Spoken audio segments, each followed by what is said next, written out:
Um profeta é respeitado em toda parte, exceto na sua terra, entre os seus parentes e na sua própria casa. Hoje quero falar sobre a importância de honrar pessoas. Olá, sejam todos bem-vindos. Estamos compartilhando aqui uma série de devocionais do Evangelho de Marcos e esta é a 12ª devocional que tem como base então de hoje Marcos capítulo 6, versículos de 1 até o 6. E antes de continuar, queria pedir que você se inscrevesse no nosso canal. Aqui você vai encontrar muitas outras devocionais, como do livro de Atos, de Joel e muitas outras séries que irão edificar sua vida. Aproveite para dar um like no vídeo se assim você gostar desse conteúdo. Marcos 6, versículos 5 e 6 nos diz o seguinte: Então não pôde fazer ali nenhum milagre, exceto impor as mãos sobre alguns doentes e curá-los. E ficou admirado com a incredulidade deles. Então Jesus passou a percorrer os povoados ensinando. Vou começar dizendo uma frase muito significativa dentro aqui do contexto que lemos de Marcos capítulo 6. Que é: visões limitadas significam vidas limitadas. Por que eu digo isso? Porque se sua visão da vida é pequena, estreita e até tortuosa, que não inclui nada além do que você pode ver, sentir, ouvir e raciocinar, então sua vida será terrivelmente privada e atingida até pela pobreza. Por que eu estou dizendo isso? Porque o texto de hoje fala da cidade de Nazaré, um lugar onde Jesus viveu boa parte de sua vida. Depois que ele iniciou seu ministério, ele foi lá, falou na sinagoga e tentaram matá-lo, olha só. E agora retorna a Nazaré e de novo ensina na sinagoga. Eu te pergunto, você voltaria ao lugar onde você foi desonrado, desrespeitado e desacreditado? Pois é, Jesus voltou. E depois que falou, o povo ficou maravilhado com sua sabedoria, com seu conhecimento e com seu poder. Contudo, a partir do momento que aquelas pessoas viram que se tratava de uma pessoa que eles conheciam, parece que tudo aquilo que estavam deixando maravilhados deixou de existir, caiu por terra e por conta disso ficaram decepcionadíssimos. Infelizmente temos uma grande dificuldade de valorizar as pessoas a quem conhecemos ou que convivem conosco ou que estão do nosso lado. E em contrapartida temos grande facilidade em conceder crédito e honra a quem não conhecemos, a quem não vive o dia a dia com a gente.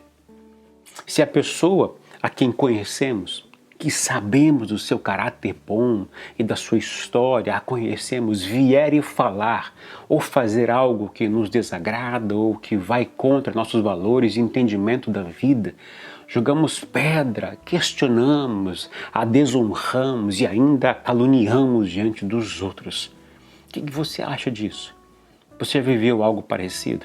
É difícil e duro, não é? Algo interessante que Jesus passou ali foi que depois as pessoas ficarem maravilhadas com ele, com o que ele dizia, começaram a questioná-lo, dizendo de onde saiu esse conhecimento, como ele fala desse jeito. Mas no fundo, as respostas às suas perguntas eram basicamente: quem é este? Ele não é o carpinteiro, não foi ele que fez aquela mesa e nós compramos dele, nós o conhecemos toda a sua família também. Ele não pode ter tanto poder assim, tantas revelações desse jeito. Aí, para piorar um pouco mais, usando o último recurso de todas as mentes fracas e pequenas, eles o ridicularizaram e o desonraram diante de todos. Eles se ofenderam com ele e começaram então a descontar tudo nele. E o que Jesus fez diante de tudo isso? Mostrou a eles que isso é característico da natureza pecaminosa e, portanto, influenciada pelo mal. Eles não reconheceram o valor de Jesus e suas palavras. Nenhuma honra foi dada a ele na cidade onde ele viveu boa parte da sua vida. E como resultado disso, muitos milagres não aconteceram lá. Diz as Escrituras que aquela gente deixou de vivenciar os grandes milagres que poderiam ser feitos naquele lugar, pois aquele comportamento maligno e pecaminoso por parte deles abençoou somente alguns poucos enfermos com a cura. Quero aqui trazer um pequeno ensinamento bíblico sobre honrar as pessoas. Creio que é importante a gente destacar aqui. Paulo nos lembra em Efésios do 4º mandamento. ele disse o seguinte, olha só, honra teu pai e tua mãe, que é o primeiro mandamento com promessa, para que te vá bem e tenhas vida longa na terra. Efésios 6:3. Em outras palavras, se habitualmente desonramos nossos pais ou até mesmo aqueles que têm autoridade sobre nós, o oposto acontecerá e teremos grandes problemas. Honrar alguém não nos diminui, queridos, apenas eleva a outra pessoa. Não é um ato de medo, mas de humildade.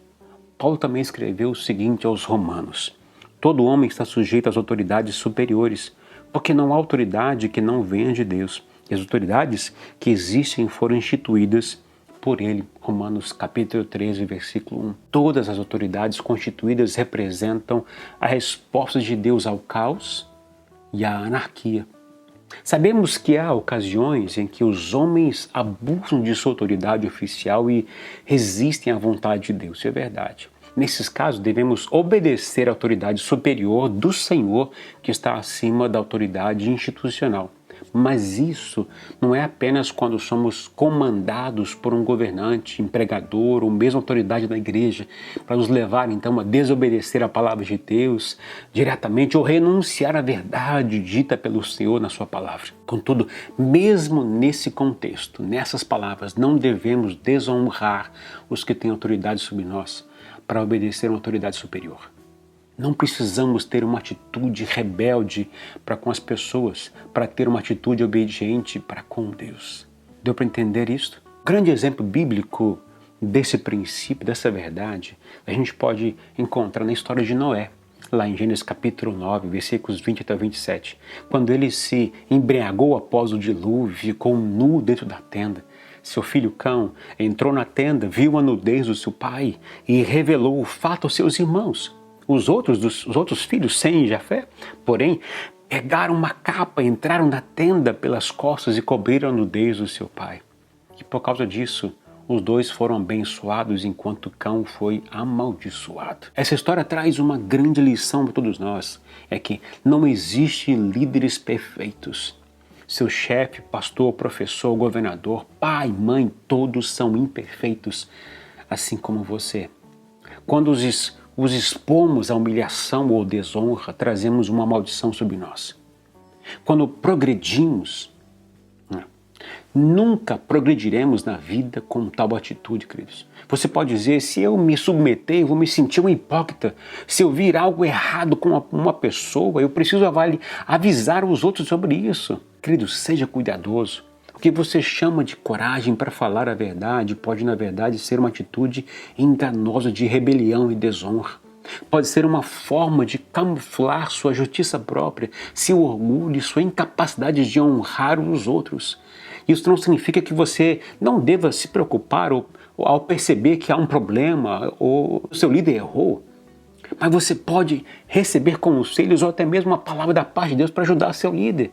No entanto, não abra uma porta para a desonra, especialmente na igreja. Se você está vendo um problema, não siga o exemplo de Cão. Não vá contar aos outros, mas cubra a situação com amor.